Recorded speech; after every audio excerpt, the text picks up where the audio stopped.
এখানে উদ্বিগ্ন অবস্থা, আমরা ভীষণভাবে উদ্বিগ্ন এবং চিন্তিত।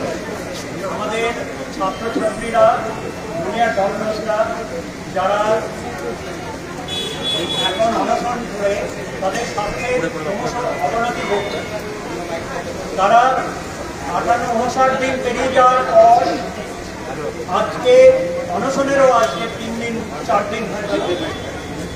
আজকে অনশনের দিন পেরিয়ে যাওয়ার পরে 65 ঘন্টা পেরিয়ে যাওয়ার পরে কিটোন বডি পাওয়া যাচ্ছে ইউরিনে, তাদের হেলথ প্যারামিটার সমস্ত ডিটারিয়েট করছে।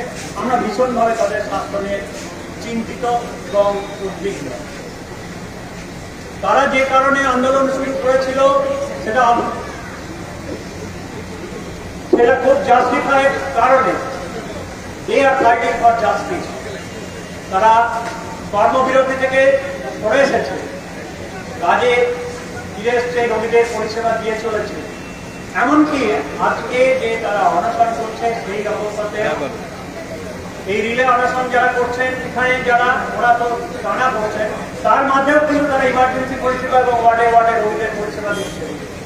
কারণ একটাই, আজকের এই আন্দোলনটা গণ আন্দোলন এবং নাগরিকরা, রোগীরা প্রত্যেকেই বুঝতে পারছে যে এই আন্দোলনটা তাদের স্বার্থে। এই হাসপাতাল আর স্বাস্থ্য ব্যবস্থায় যে ভুল রয়েছে সেটাকে সঠিক জায়গায় নিয়ে আসার জন্য 9 আগস্ট যে ঘটনা ঘটেছিল তার যেন পুনরাবৃত্তি না ঘটে, ঘটনার পুনরাবৃত্তি যাতে না ঘটে এবং জাস্টিস যাতে পাওয়া যায় তার দাবিতে তারা যেভাবে লড়াই করে চলেছে জুনিয়র ডক্টরসদের, সেই প্রত্যেকটি দাবির প্রতি আমরা সিনিয়র ডক্টরসরা সহমত পোষণ করি। নির্দ্বিধায় বলতে চাই, তাদের পাশে আমরা ছিলাম, আছি এবং থাকব।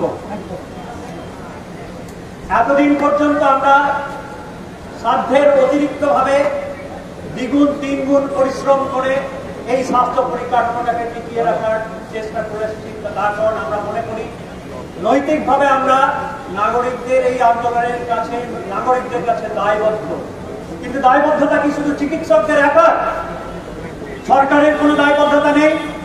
সরকারের কাছে আমরা আবেদন করছি, এই অনশনরত জুনিয়র চিকিৎসকদের স্বাস্থ্যের যে ক্রম এবং দ্রুত অবনতি ঘটছে, এটাকে আপনারা সংবেদনশীল ভাবে দেখুন। পুজোর আবহাওয়ার কথা আপনারা বলছেন, 2007 সাল, 2008 সাল বিজয়নুর ঘটনা এবং তার পরবর্তী টাটার ঘটনা আমরা তো ভুলে যাইনি। পুজোর আবহাওয়ার মধ্যে যে আন্দোলন চলতে পারে, মানুষের স্মৃতি এত দুর্বল নয়। আমরা আমাদের প্রশাসনিক প্রধানদের বলছি, দয়া করে আপনাদের সংবেদনশীলতা আপনি লকারে আর ব্যাংকে জমা করবেন না, তাতে লাভ কিছু হবে না। লোকের ক্ষোভ আরো বাড়ছে। আপনারা আসুন, কথা বলুন জুনিয়রদের সঙ্গে, আলোচনার মাধ্যমে অনেক কিছু মিটিয়ে নেওয়া যায়।